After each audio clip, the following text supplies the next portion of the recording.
somebody from the ACC before a mission or from your iDroid. Think carefully about the mission's objectives before deciding who you better take along. If you develop specialized equipment for them, they'll be able to help you out in even more situations.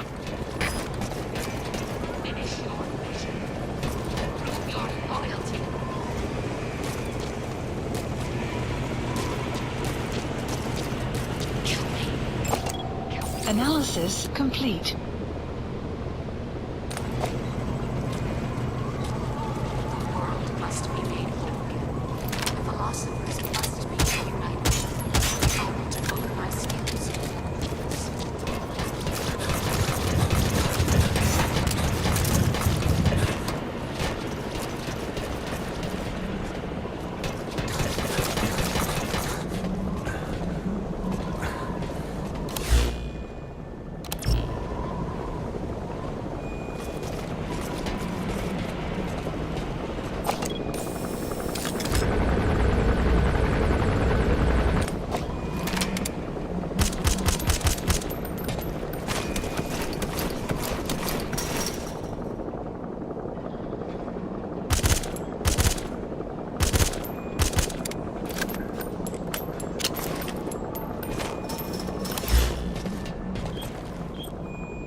Please select supplies requested.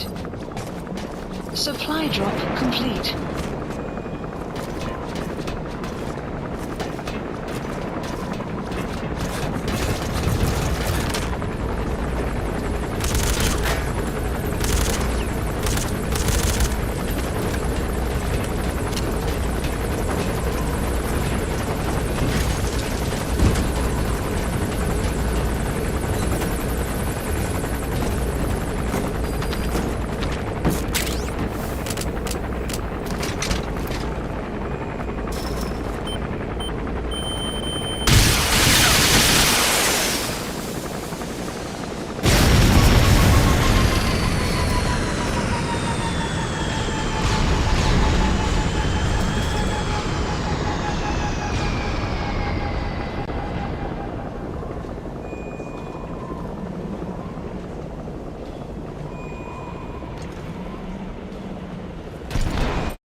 Please select a mission.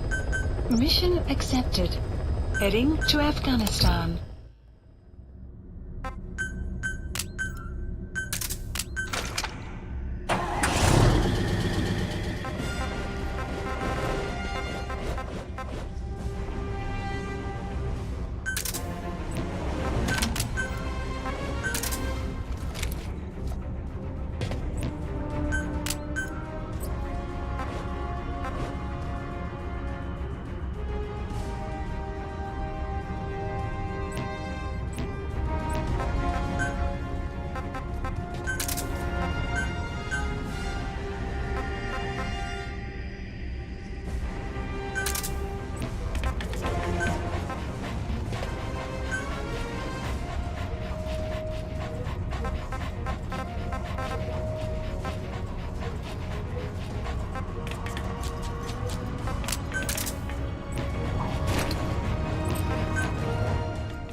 Please select a landing zone.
Please select a mission. Mission accepted. Heading to Afghanistan.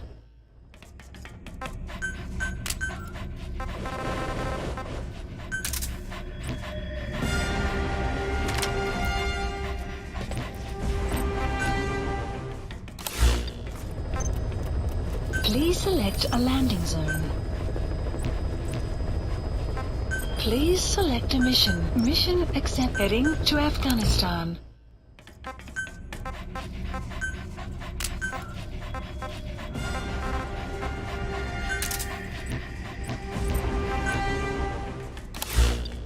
Please select a landing zone.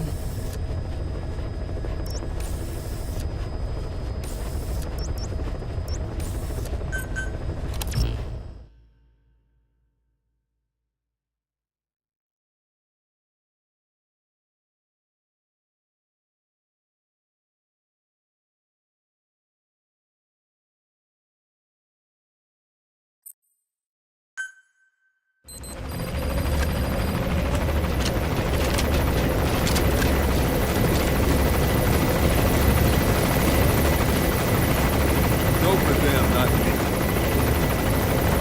That's enough.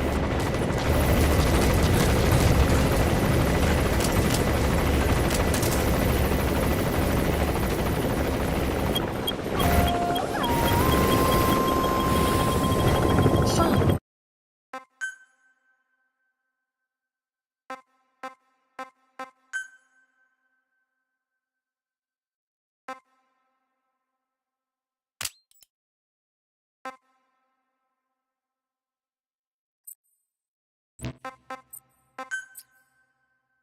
Rise momentarily.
Boss, welcome home.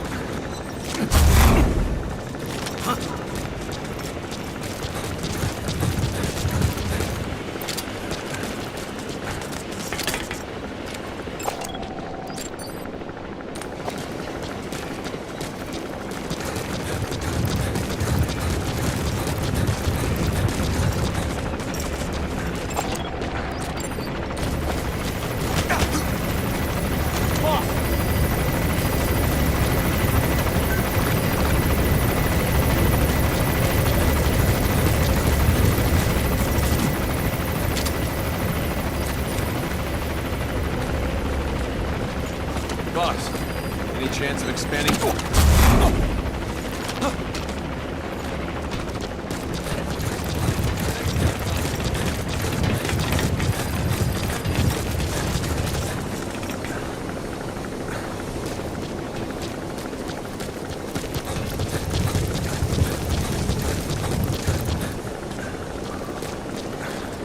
Whatever supplies you need, just let us know, boss. Where are your friends? Boss, Where are your friends?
thank you.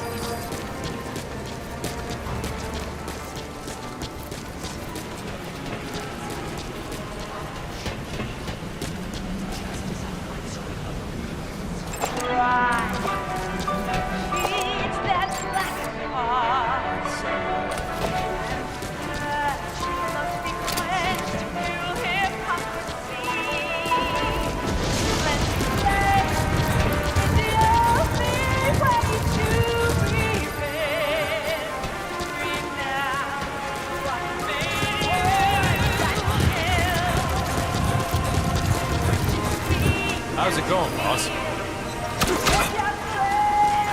Thanks, boss.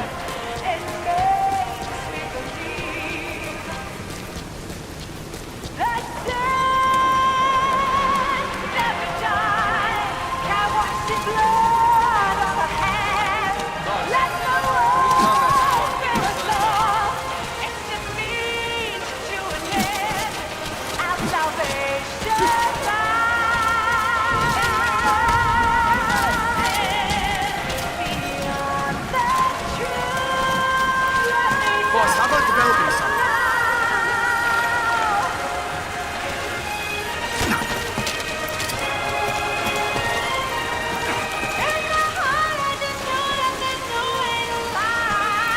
Thank you, boss. Boss, how about a long pass?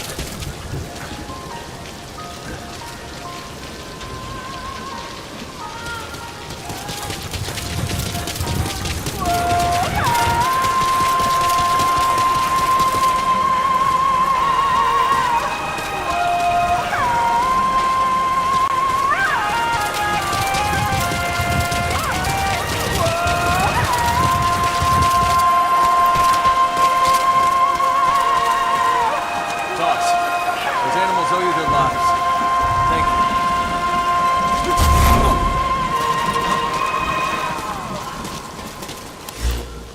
Thanks for that, boss.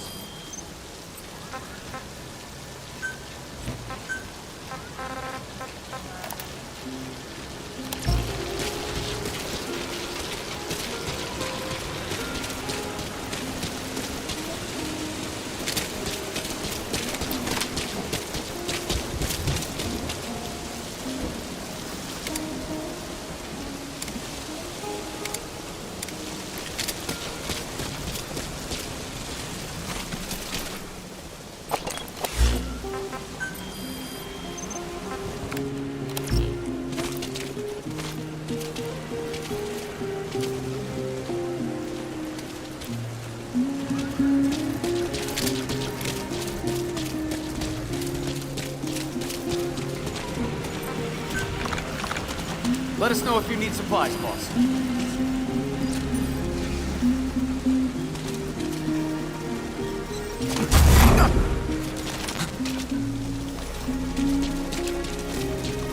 Thank you, boss.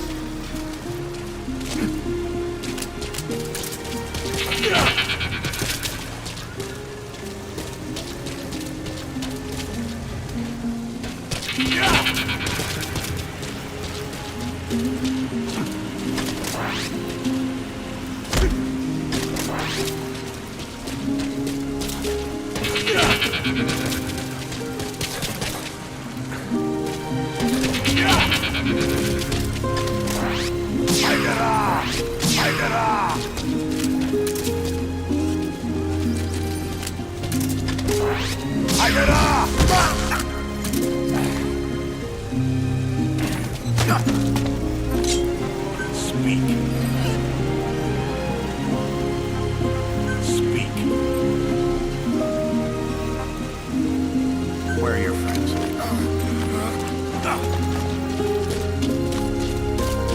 Thank you for getting those animals out, boss. Thank you.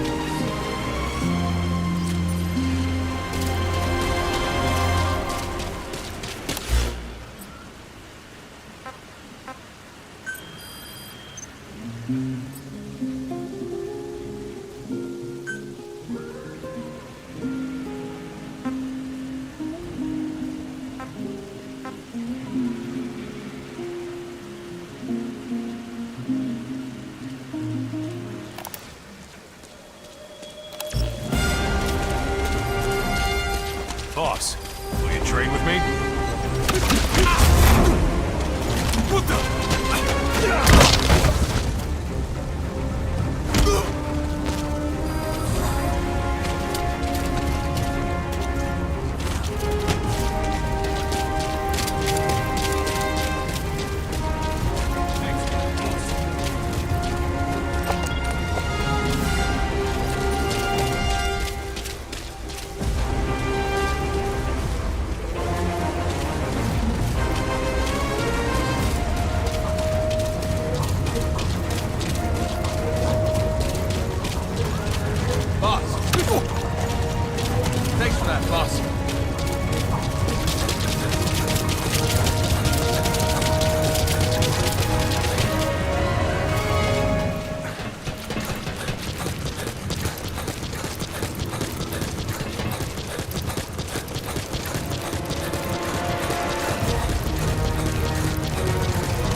Good dog. Good dog.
Go for them, not me.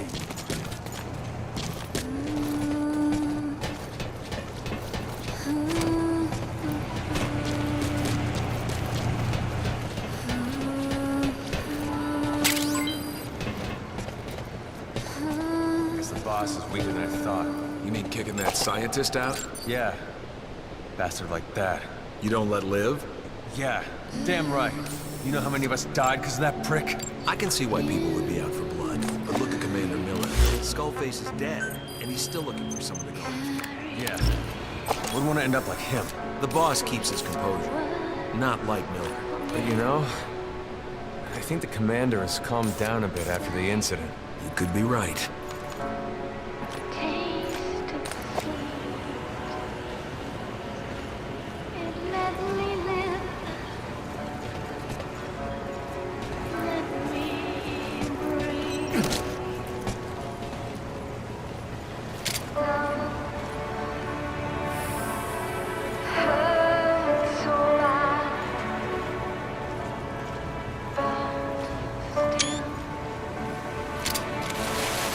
saved my soul.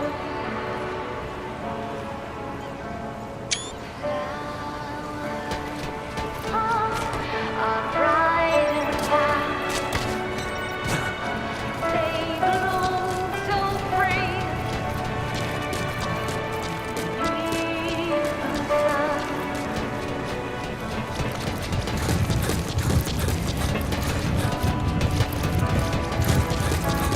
I want to give them to you, so you can see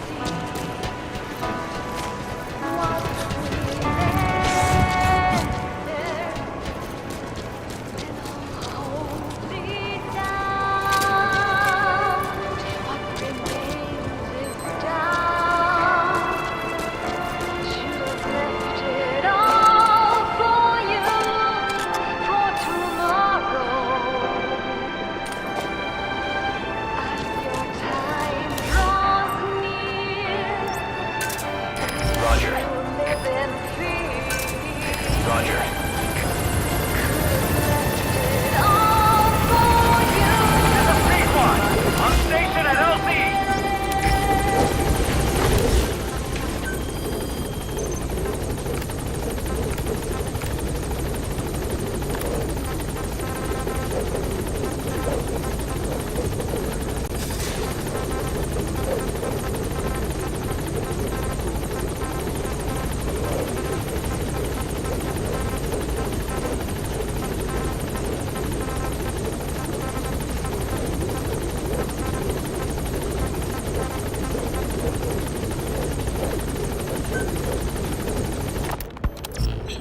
Do you remember Amanda?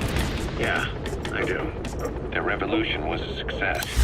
Somoza resigned. Nicaragua has a new government. Amanda's really working hard for her country to be reborn. Good for them.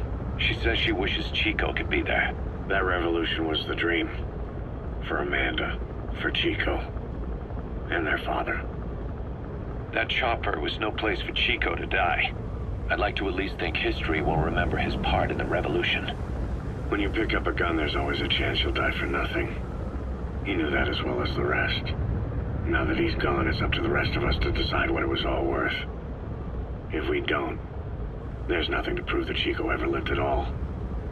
We're his mark on the world. Amanda told us that Strangelove contacted her after the revolutionaries came to power in Nicaragua. Strangelove, the AI researcher from Mother Base? I remember her. We'd lost touch with her, till Amanda heard from her out of the blue. She told Amanda she wanted to salvage Peace Walker's drive parts, or something from the bottom of Lake Nicaragua. Amanda passed the request on to her friends in the new administration. She's a national hero now, after all. So Strangelove got a Soviet military aircraft to transport something to somewhere. But apparently the cargo wasn't big enough to have been Peace Walker itself. So what was it? Who knows? We recovered Peace Walker's nuclear warhead ourselves 9 years ago. What could Strangelove have been after? Amanda said she didn't mention what her reason was or where she was headed. Nicaragua is a socialist state now. With Amanda vouching for her, the government didn't feel the need to concern itself with the details. All Strangelove told Amanda was that she was going to continue her research, and that the rest was a secret. Right before the attack, Huey was in the control tower to prepare for the inspectors. He was with them when it all went down. The control tower collapsed with the rest of it struck. His body was never recovered, but he was the one who met the inspection party when they arrived. And he was the one who showed the nuclear inspectors to the tower. You remember the way it went. First he recommends we agree to the inspection, then he gives them the okay without our permission, all the time acting as if he was doing us a favor. On top of that, he even had the guards disarmed that day. It would send the wrong message, he said. Whatever the angle, it all leads back to Huey.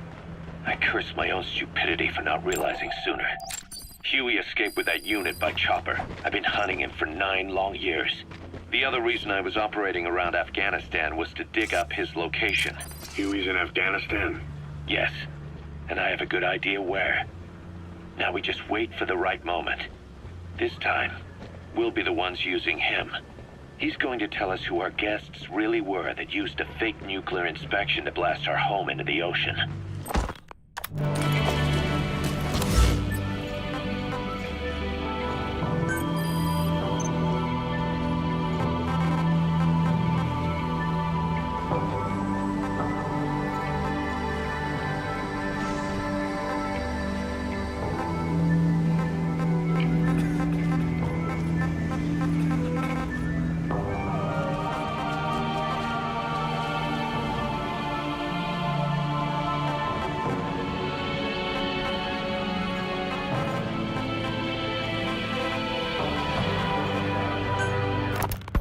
About this OKB-0 Emmerich was talking about.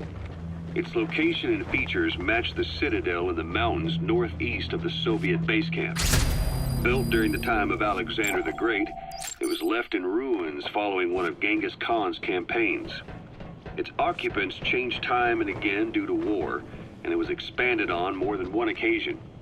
Ultimately, it fell into the hands of the Soviet philosophers. The Soviet army was using it as the headquarters of its Afghan invasion force.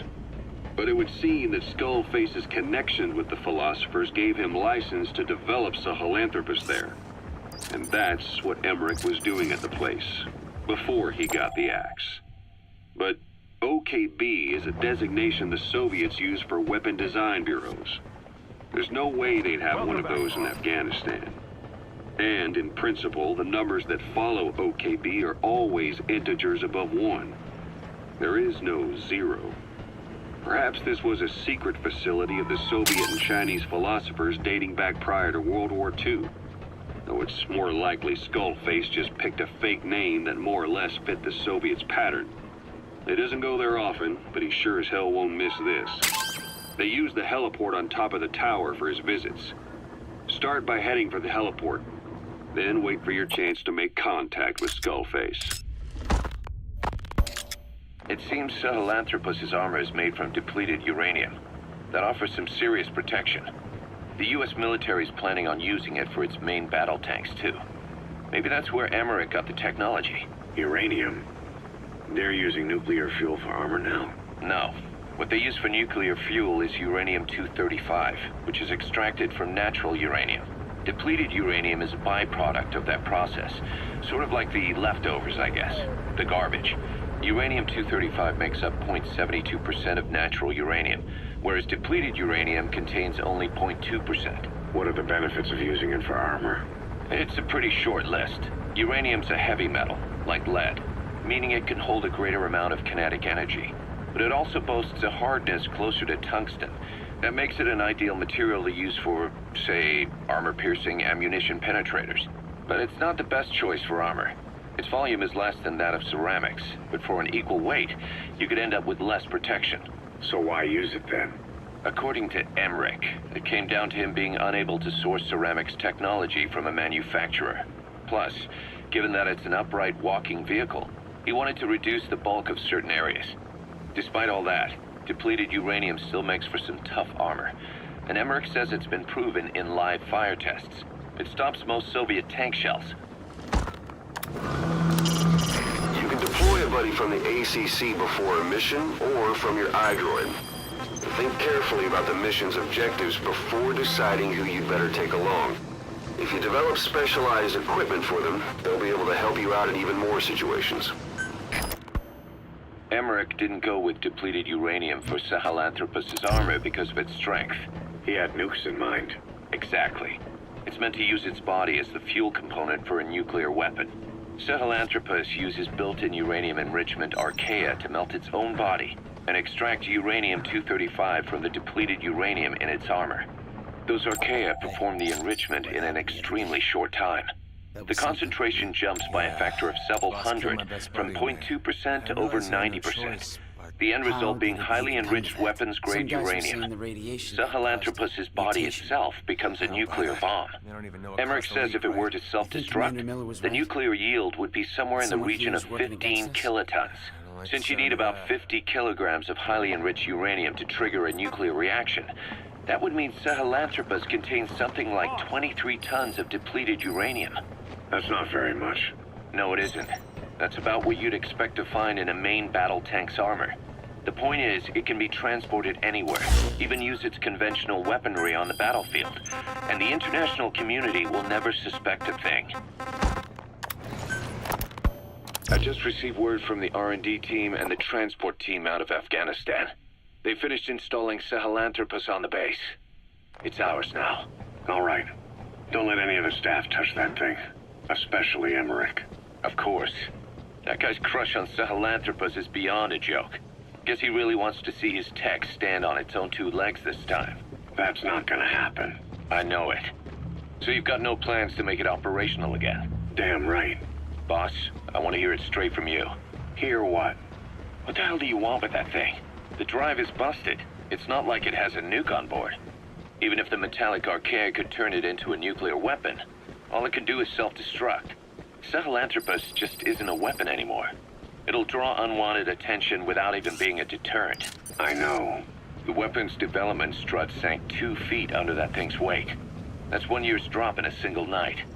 We've started on reinforcing the strut, but there's no guarantee it'll hold up if a storm hits. I know that too. Boss, why keep it? It's a mark. Us Diamond Dogs, we don't have a country to call home. That means we have no past, nothing to prove that we lived. Every one of us threw it all away when we came here. Sahelanthropus is a symbol to show that the likes of us brought at least one crisis to its end. A mark in history. So we can't just fade away. It's of no practical use to us. But we still need it. A symbol of what we've done. I'm glad I sounded you out on this. Snake, on behalf of all of us, I want to thank you. I don't need gratitude. I need security. Keep Emmerich away from that thing. Roger that. What's up, boss?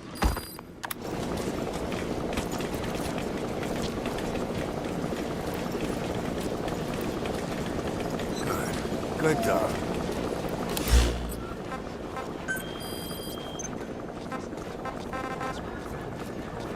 Boss, those animals owe you their life.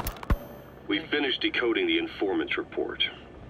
That floating kid we've run into a few times now. Looks like he was a test subject in clinical experiments. The Soviets called him the Third Boy.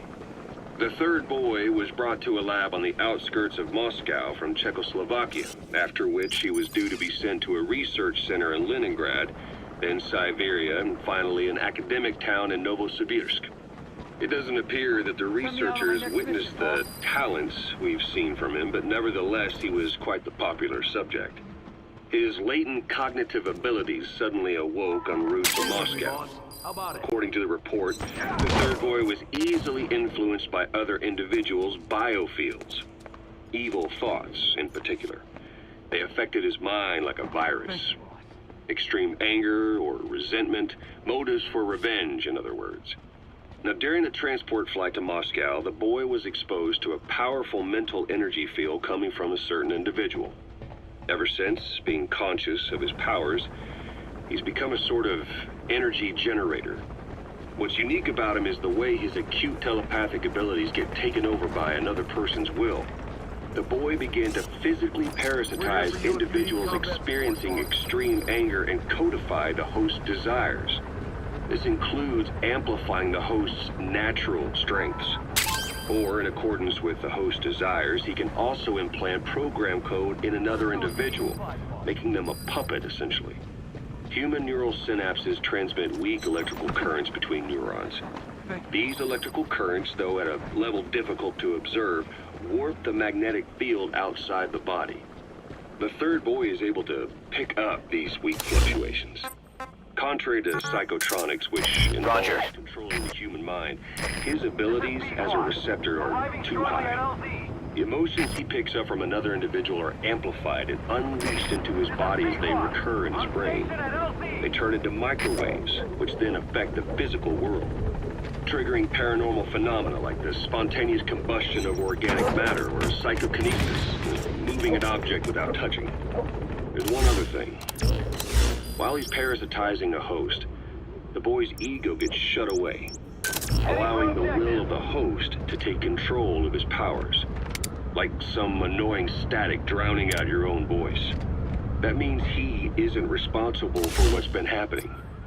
Somebody's extreme anger has manifested through the Third Boy's powers in ways none of us could have predicted, which would mean this was going on somewhere around us. Looking back on it, a lot of things make sense now. The man on fire, Sahelanthropus.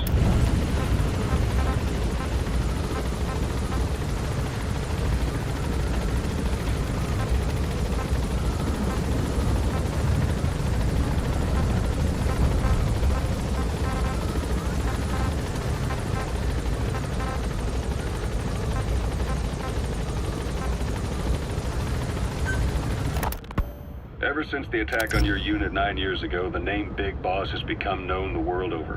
What do you mean? Those of your men who survived traveled far and wide. They fought throughout the world. In fact, they're part of the reason we have all these PFs now.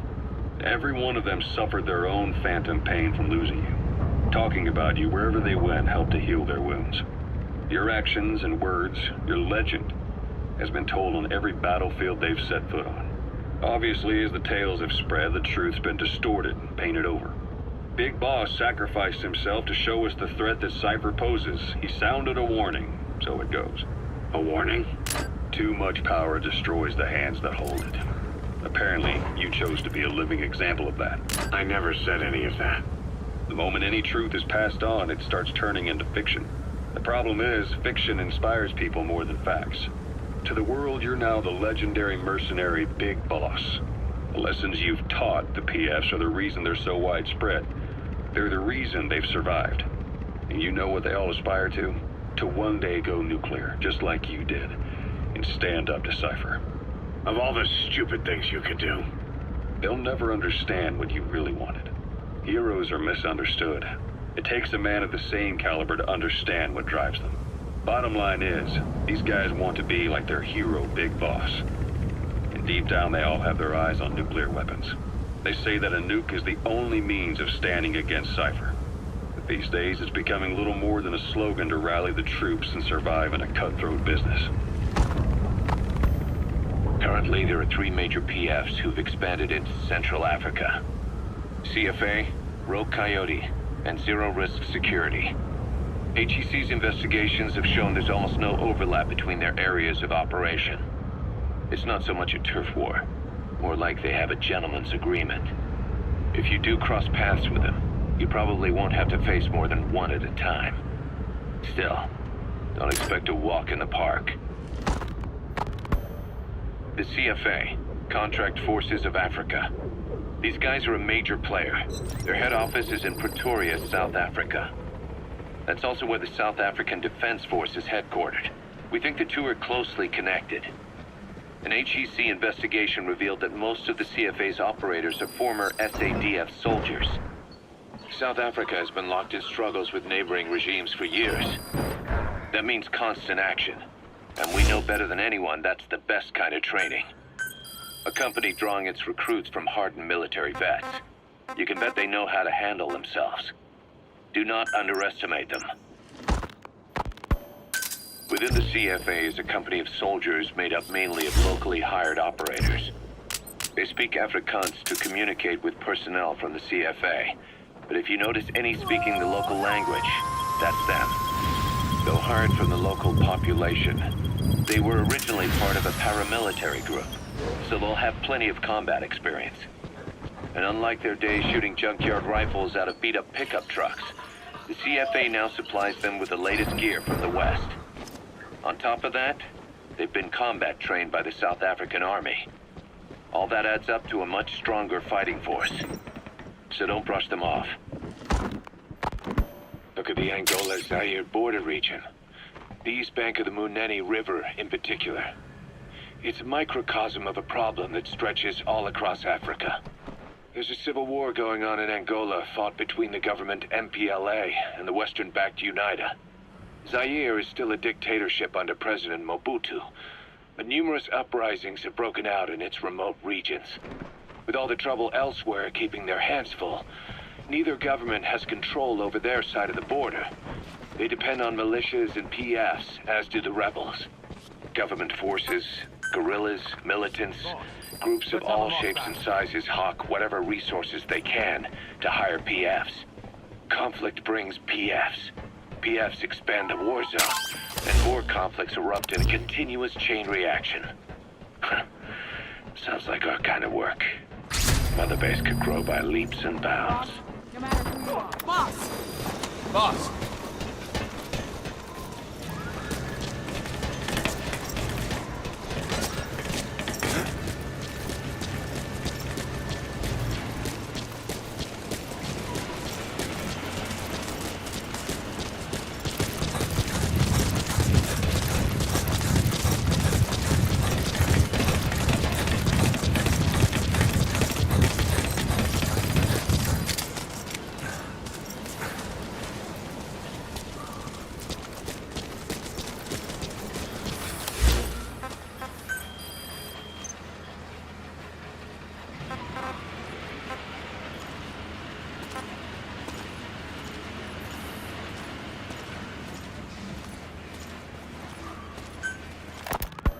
Kaz, what about the unit that attacked us in the mist? You knew something about them. That wasn't my first run-in with them. It happened right before I was captured by the Soviets. We were on the Zero line that day, the Afghan side. On our way back from training the Mujahideen at a mountain camp in Kunar province. There's a lot of that work in Afghanistan. Most PFs shy away from it because it draws too much attention. But for us, that was the whole point. The job itself went great. We just had to make it back to a tribal area in Pakistan. But all of a sudden, visibility got real bad. It was no sandstorm. Our point man gave the strange report. He said he could see skulls in the mist. Skulls. The next moment, he went silent. We scrambled into formation, right before his arms and legs came raining down on us. It was always supposed to be a dangerous mission, so I had Diamond Dog's very best with me. We were calling out to each other. But one by one, their voices just went dead. Whatever happened to me? I lost consciousness before I knew it. When I came to, I was in a Soviet camp, tied to an interrogation chair. Could they be some new Spetsnaz unit? No. The ones that interrogated me were just the average rank and file.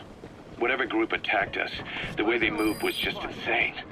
And that mist, appearing out of nowhere. The Soviets don't have tech like that. If they did, Ocelot would have heard about it. I doubt the West does either. Otherwise, the folks at Langley would be sleeping a lot easier. Why'd they come after you? Wish I knew. I'm the only one who survived. Though I don't think they planned it that way. If I was their target, they wouldn't have just handed me over to the 40th Army. Whatever the case, we need to watch our step until we know who they really are. And boss, if you ever do run into them again, don't try to take them on. You just get the hell out of there. When I first started dealing with Zero, with Cypher, it was a somewhat parasitic relationship. Though, a mutually beneficial one. Cypher had no army of their own, so they wanted us. They wanted our strength. They approached me as a potential business partner. But they had other motives. Cypher coaxed us into Central America, into that US-Soviet proxy war, to fuel Mother Base's growth.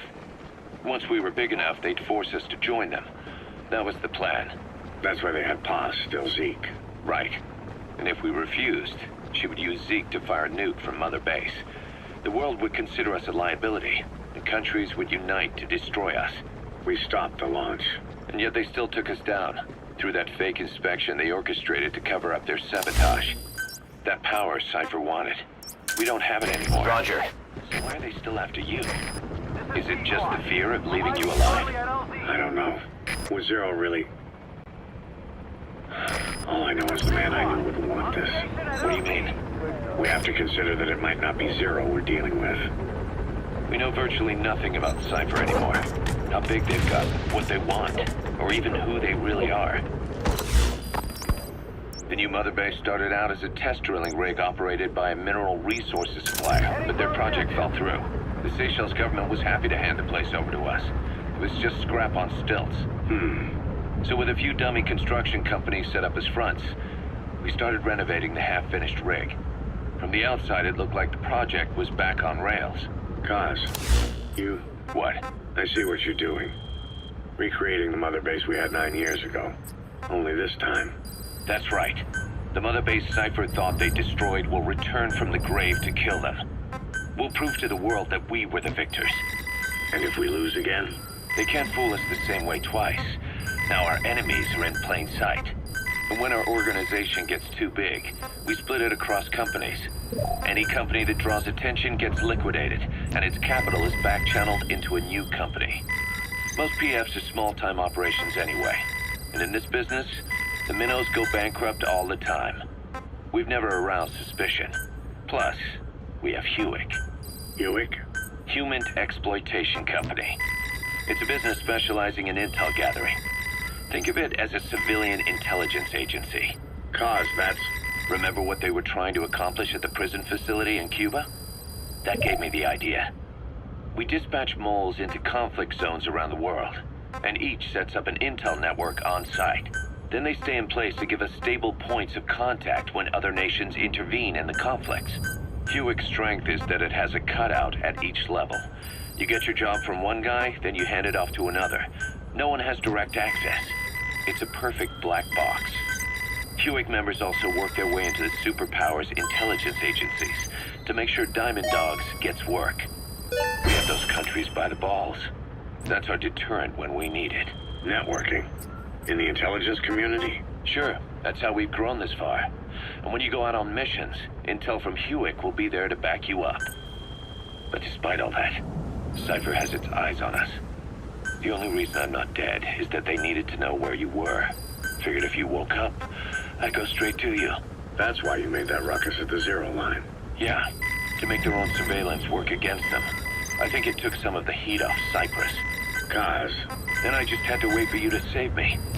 And I've gotten used to waiting. Kaz. That's not all. It was a good chance to scout the market. And with the West wanting the Soviets out of Afghanistan, their agencies are bursting at the seams with funding. Boss, let's start by building up our Afghan presence. Why put Mother Base in the Seychelles? We're at the center of the world here. We're all the way out in the Indian Ocean. Come on. Lebanon, Sri Lanka, East Timor, and Africa. From here, our reach extends to conflict zones the world over, including Afghanistan, of course. So it's prime real estate for a mercenary. Exactly. Latin America isn't as close as I'd like, but we have Amanda and her people to help in that department. And besides, the Seychelles government owes us a favor. Owes us? The Seychelles has strong ties to the east, which the west wanted to shake up. It came to a head 3 years ago in an attempted coup. It was a force of South African mercenaries with U.S. backing behind the scenes. They were only platoon size, but South Africa is home to some heavy PFs. Too much for the Seychelles to handle. In the end, they accepted help from the Tanzanian army and quelled the coup. We set up the deal and handled on-site tactical instruction. That led to some training work for the Seychelles military. And when we put down a mutiny within their forces, well, we made a lot of people happy. They don't pay us. They just let us have a piece of their offshore territory on the promise we'll come running if something else happens. So we're bodyguards, too. It's a good setup. We can only take Mother Base so far here. We'll have to find somewhere else when this place starts getting big. Aren't you being a little hasty? Nothing hasty about it. You're back with us now. So, Kaz, the ship that took us from Cyprus, it used to be a whaler. Yeah, a Japanese vessel. How was the voyage? It was... stimulating. Well, she was part of a whaling fleet up until a few years ago. Her displacement isn't anything to write home about, but she can really move. She still had plenty of life left in her, but then the work dried up.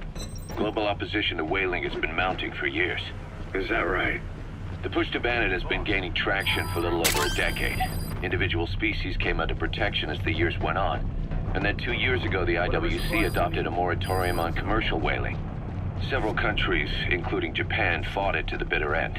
But eventually, most whaling companies had no choice but to throw in the towel. You ever tried whale snake? Can't say that I have.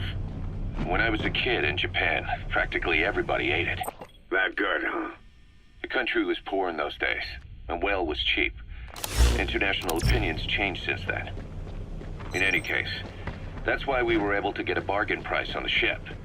Of course, we did end up spending 5 times the purchase price in modifications. We had to really work to fit in all the ESM and communications gear while keeping the whaler look intact. Right now, she's going around conducting SIGINT missions. In the future, we plan to use her as a communications relay base between you and Mother Base, and also as a chopper resupply vessel. Diamond dogs. The word diamond originally comes from the Greek adamas. It means indomitable, unyielding. Other words for the stones often mean eternal bond, fortitude, or purity. The same is true of the Star of Bethlehem flowers you laid on the boss's grave. They represent innocence, as well as chastity, yielding to no man while maintaining one's virtue. In other words, staying loyal to something.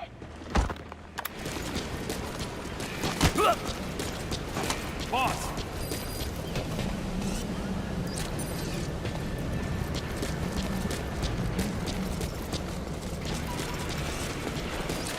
Boss, let's develop something.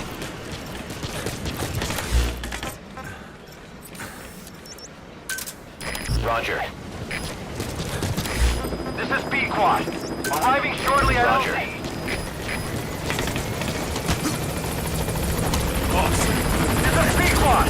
On station at LZ.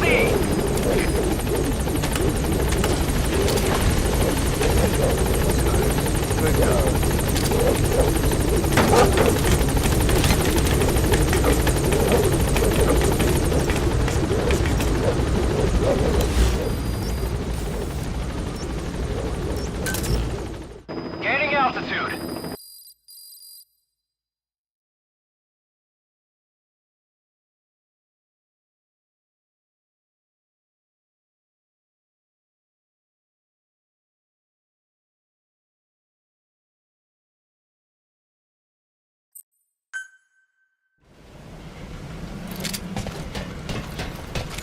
Welcome home, boss. Thanks for that, boss.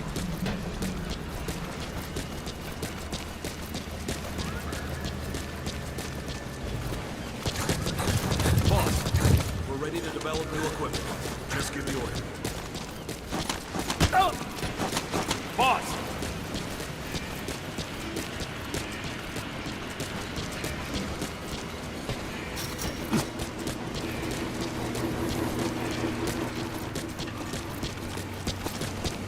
Boss, if you need supplies, let us know.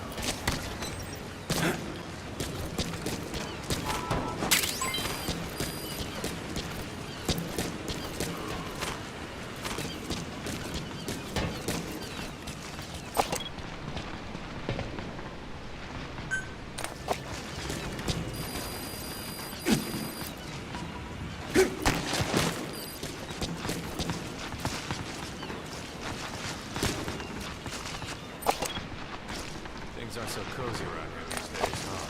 Yeah. The chance they get for telling us not to trust anyone. Commander Miller's gone a little cuckoo ever since that Skullface guy died. All that phantom deep talk. I'd say all he's fighting is phantoms. Well, revenge was his only reason for getting up in the morning.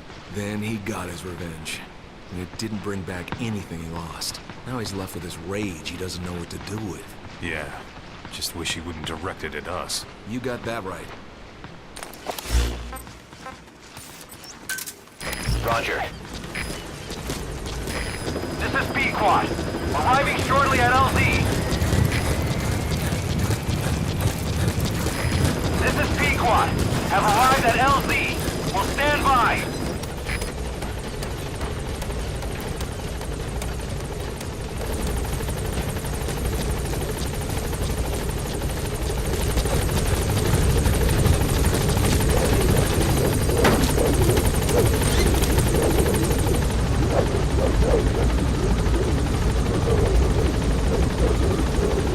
Gaining altitude.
locate the high-ranking CFA official in charge of supplying weapons to UNITA. The target stays at Nova Braga Airport. Head to the airport first.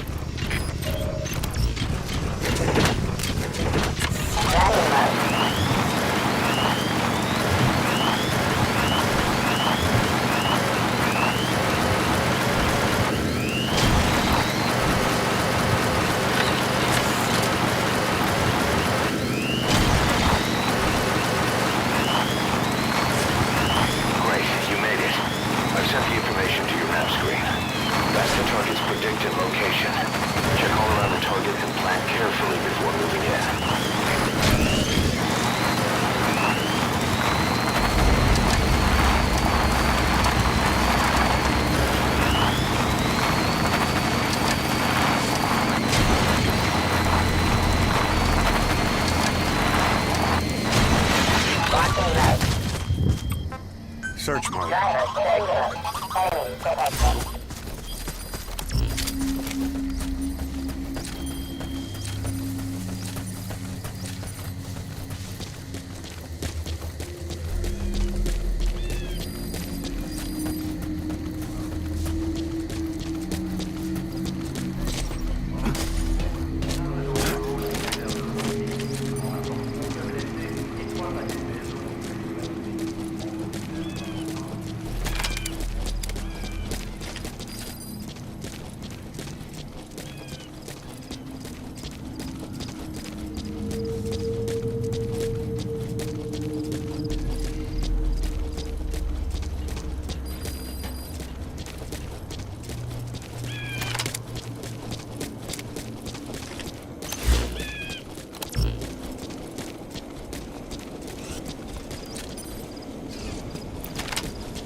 Damn it! The mission's a failure.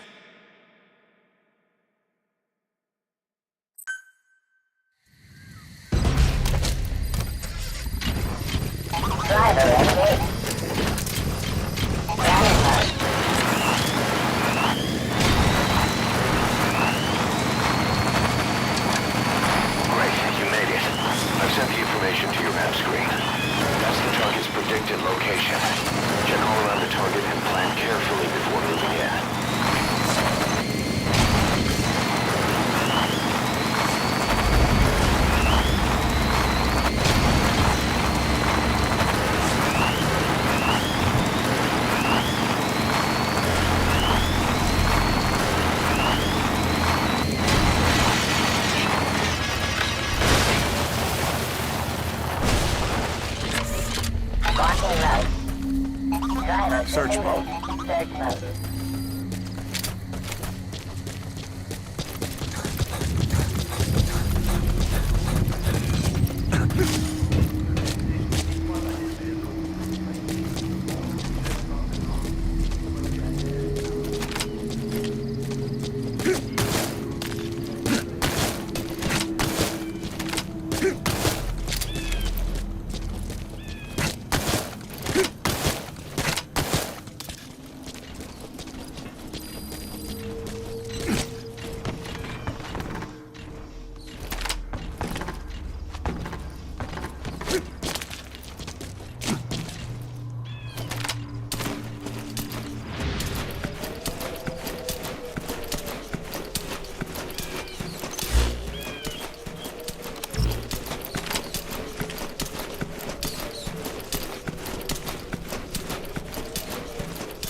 We've just received word that the arms dealer due to inspect Nova Braga Airport is on his way. Once his chopper has arrived, they'll be touring the facilities along with the target. Let him bring the target out into your line of fire.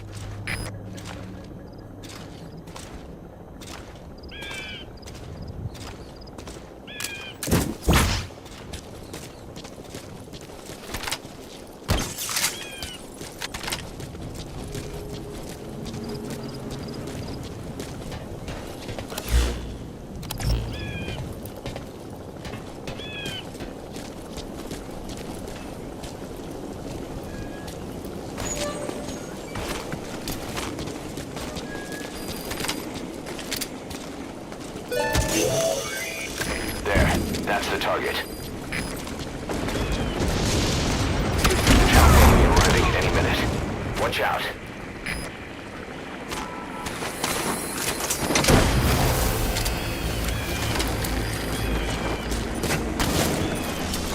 Good.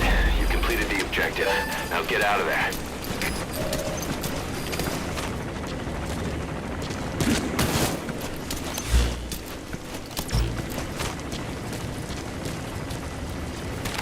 There's a chopper landing. It must be carrying the arms dealer. Keep your eyes on him. Our intel suggests the target will leave the country with the arms dealer after the inspection. Take him out before that happens.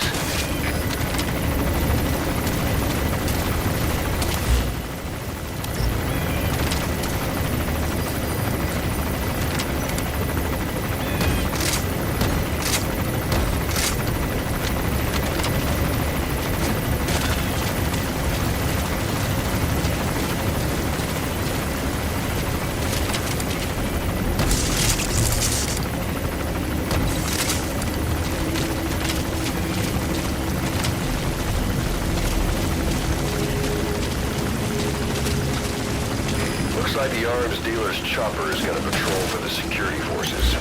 Be sure you don't get spotted from above.